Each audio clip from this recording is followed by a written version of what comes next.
Oh,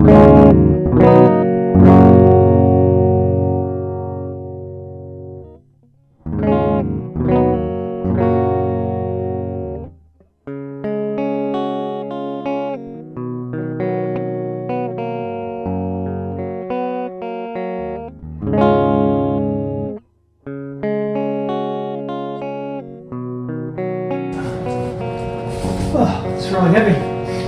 Can't believe it's, well, I can because it's cheap and expensive. It's just in this triangle box.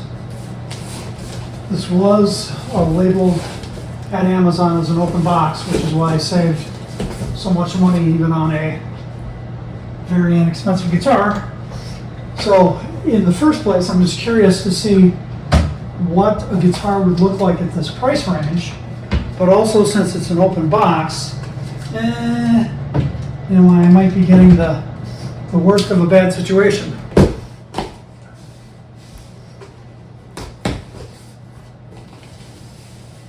So this is essentially the Ted Nugent Stranglehold double organza guitar copy.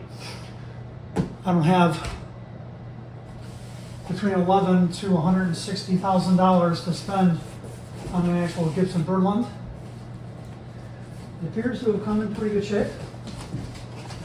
Ooh. Okay, so one thing I like, even though it's a triangle box without a outer box, as I call it, does have a piece of styrofoam here, and you can see the indentations from the strings and the controls and the bridge. So it was packed in there pretty tight.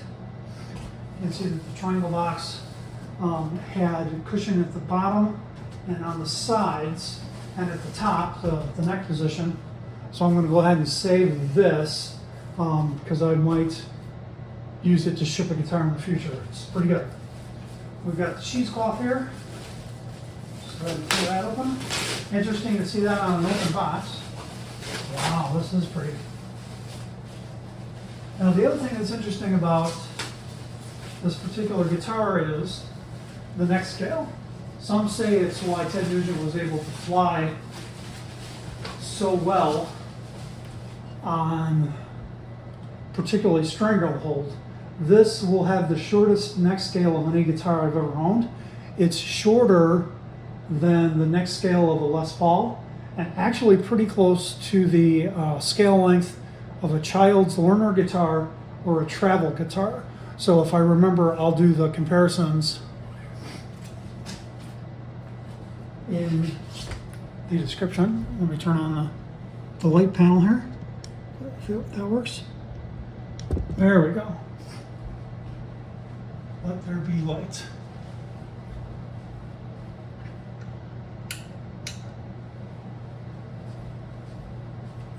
I just might meet YouTube's lighting requirements.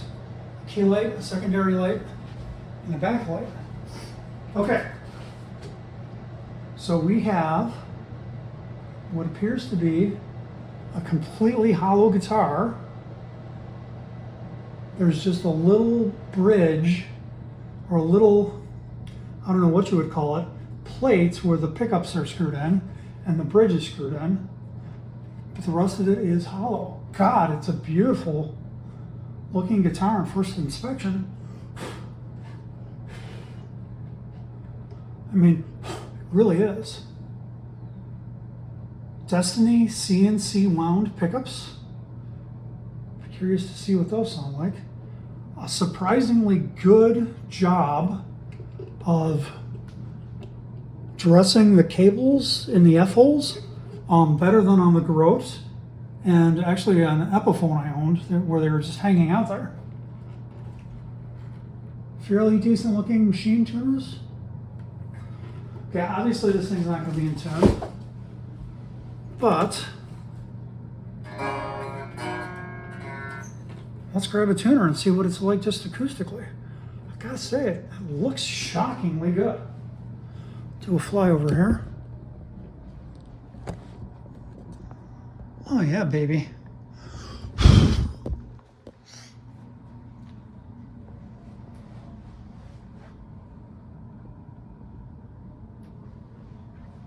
Very proudly made in China.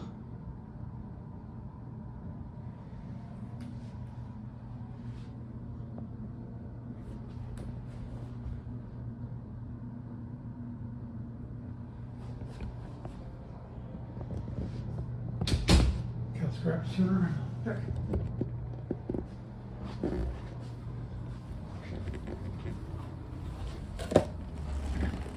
For such a small guitar, there's a surprising amount of weight. Perhaps I'll weigh it. Again, the binding looks pretty good. The fret work looks good.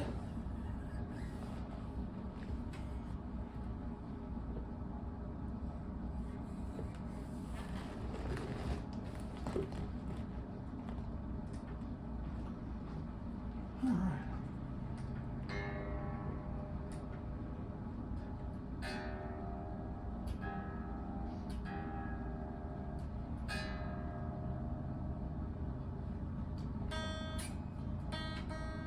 Looks like it was tuned to E flat, D sharp.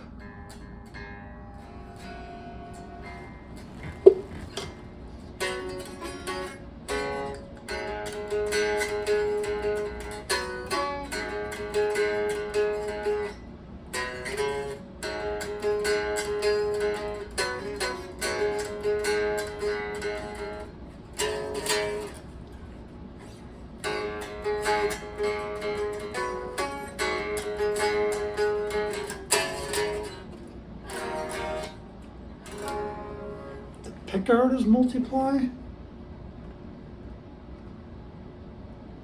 No, I stand corrected.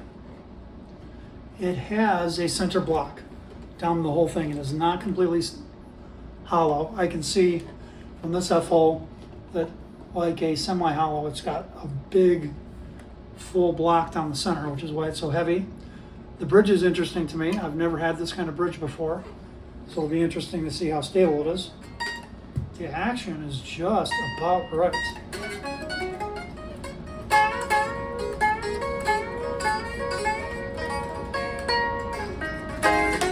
Okay, I can start to see some, I don't know if the camera's gonna pick this up, but the first indications that this was an open box, the pickguard is pretty heavily scratched. I can see that the packing plastic was taken off it. So this has definitely been used. And then the pickups, the same thing. I can see where there's some wear and tear on the pickups. But I tell you, the back looks just gorgeous.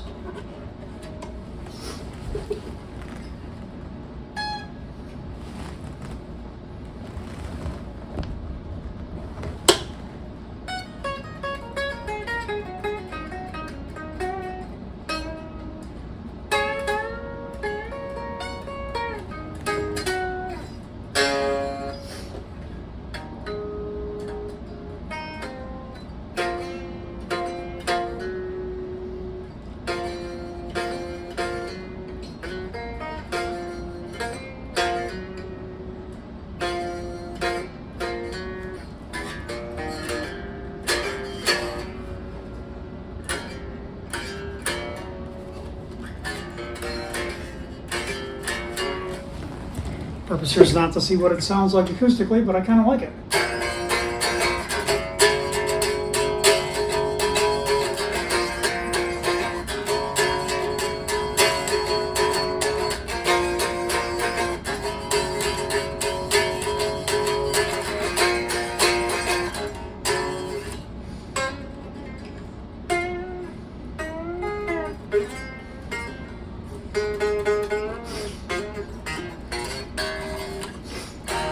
Okay, I'm gonna clean it up, take some stills, and maybe we'll do a quick unboxing video. So just for my own mental acuity, pros, absolutely stunning looking. The neck scale is nice and short. Fretwork is good. Tuners are surprisingly good. I'll polish this baby up, take some stills.